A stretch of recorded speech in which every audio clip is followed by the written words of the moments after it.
Newhouse, our students always come first, which means today, where free speech is paramount, a student gets the last word. Our final speaker is a member of the baccalaureate degree class. Jordan Pierre was nominated, then selected to speak on behalf of his classmates by a committee of students, faculty, and staff.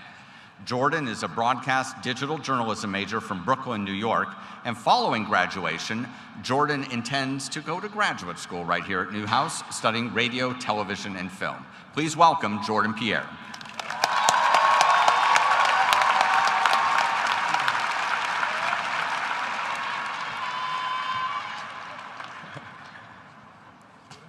Good afternoon, faculty, staff, students, and friends.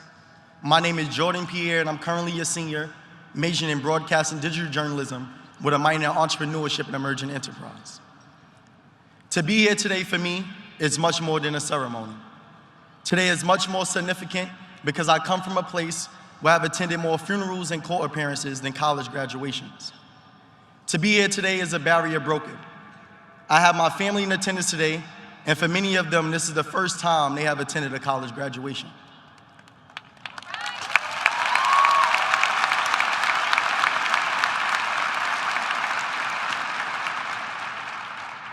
Earning the opportunity to walk across this stage required much more than just passing classes.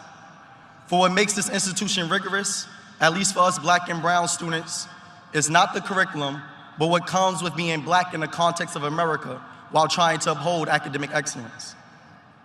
It's not the curriculum that makes this college experience rigorous, it's occupying academic buildings and being sent suspension letters for advocating for the creation of policies that will hold every student accountable for the racial slurs and vandalism of the dorms we Black students lived in. It's not the curriculum that makes these courses rigorous, it's bearing witness to your Black women friends having a focus on academia while learning they have been stripped of their agency to choose whether to give birth or not, despite having the highest mortality rate.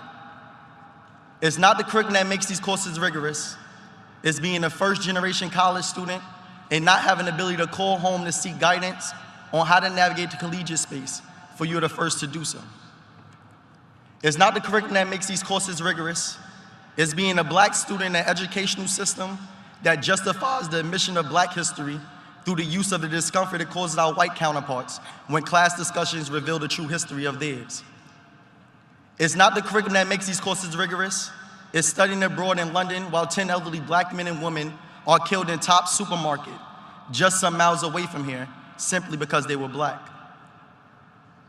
It's not the curriculum that makes these courses rigorous. It's having to work 3 jobs on campus to pay your rent and assist your parents in paying theirs.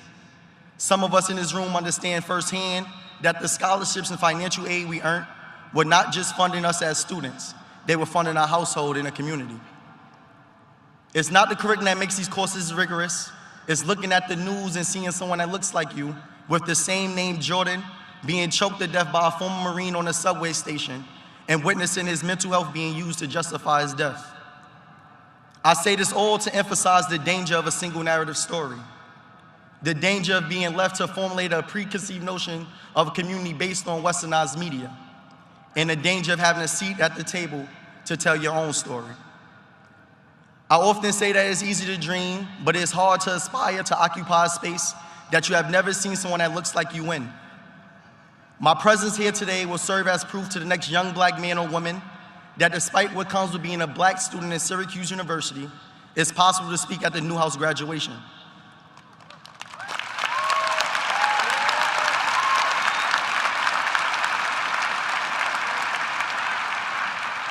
There was a time when I did not know what a student marshal was until last year when I met a Black woman named Adoodle, a student marshal at the College of Engineering and Computer Science. There was a time when I did not believe I was going to be the President of the United States, which is what I will one day become, until I seen Barack Obama become the president.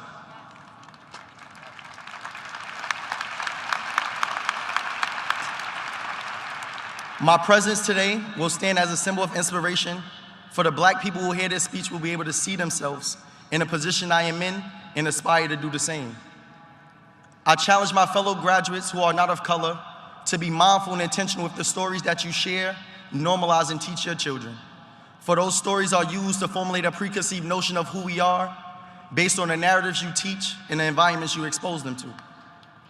I challenge my fellow brothers and sisters to also be intentional and thoughtful about the stereotypes we normalize and perpetuate amongst ourselves. James Baldwin once stated that if the world does it to you long enough and effectively enough, you begin to do it to yourself.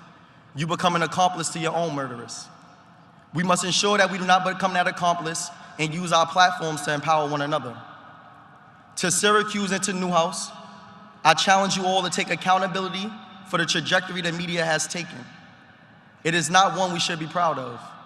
For if we take pride in being the #1 communication school, we must also take ownership of the leaders and content creators for the media we consume, especially as we produce those who are the head of the newsroom. So we are only a microcosm of what the world will become. I challenge us all here today to denounce the stereotypes we have of one another, for the problem with stereotypes is not that they are untrue, but incomplete. As the legendary Nipsey Hussle once stated, the marathon continues.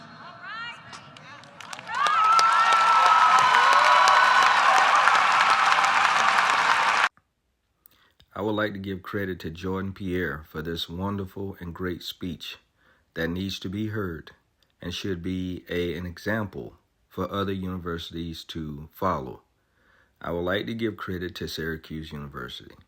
However, this is something that is still going on to this present moment. We need to heed these words, and we need to take them to heart. Continue to fight. We're still struggling.